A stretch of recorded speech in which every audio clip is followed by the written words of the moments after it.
always felt immersed in my experiences while simultaneously feeling alien to them.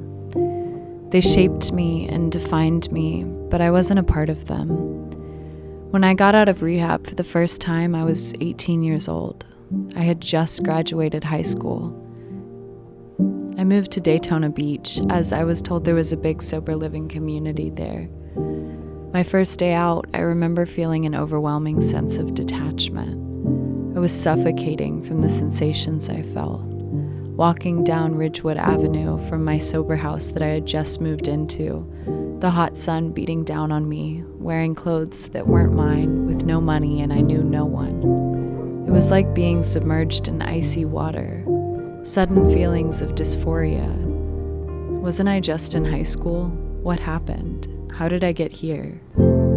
I continued to have these periods of dissociation throughout my life, disoriented and confused as if I was walking through a dream. My thoughts were fragmented and rambling, and they seemed to make nothing clear.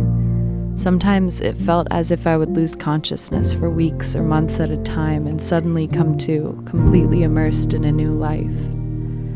I had no tether, I had no roots. How could I possibly come to know myself really when I simply identified with everything outside of me? I was this or that person's girlfriend, I was a drug addict, I was an alcoholic, I lived here or there, I was homeless, I was employed as X, Y, or Z. My life was chaos, and I didn't have any normal structures in place to fall back on in my search for identity. I couldn't simply say I'm from here or there, or that I was a student or a wife or was seeking anything really. Few things in my life were constant. Nothing seemed to last. I was simply surviving. At one of the lower points in my life, I remember moving into a cheap motel with all the belongings I had to my name in a few tattered bags. It was night when I arrived. The outdoor halls were eerily quiet as I trekked up the stairs. The room smelled like cigarette smoke and mildew. I set my bags down and sat on the bed, unsure what to do. My first instinct was to call someone, to break the silence. I felt so alone. I stared at the corded phone on the bedside table. In my pocket, I had a crumpled piece of paper with the phone numbers of 3 people who had value to me for some reason or another. 2 of them were drug dealers, and the other was another addict who I had befriended through the chaotic ordeals we'd experienced together. I realized at that moment I really had no one. What would I say to any of those people? Can you talk to me? I'm scared. I don't know what I'm doing. I feel completely lost. No, they probably wouldn't even pick up. It was then that the dysphoria hit hard. How did I end up here? What happened to the girl that I once was? This can't be my life.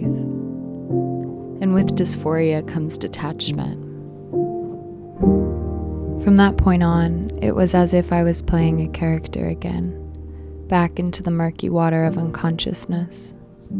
This same story happened over and over in my life, amidst different settings, under different circumstances. I think at some point it became necessity rather than anomaly, the rule rather than the exception. I had to detach from the body in which I lived. I became a watcher.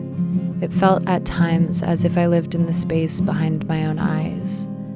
Today, this detachment persists, though it's become more infrequent as I move further away from addiction and instability. It looks different now.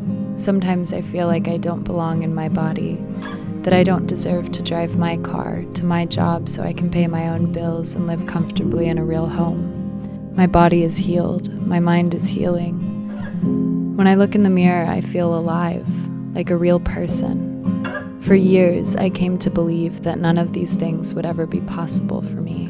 And sometimes my mind flickers, as if I'm glitching, as if I'm living in a dream, and when I wake up, I'll be sitting in that motel bed again, wondering who to call. I don't think I'll ever be able to completely shake those moments of not belonging. But the more time passes, as my roots grow stronger, I can be more closely tethered to reality. I can finally feel like I'm a part of my own life,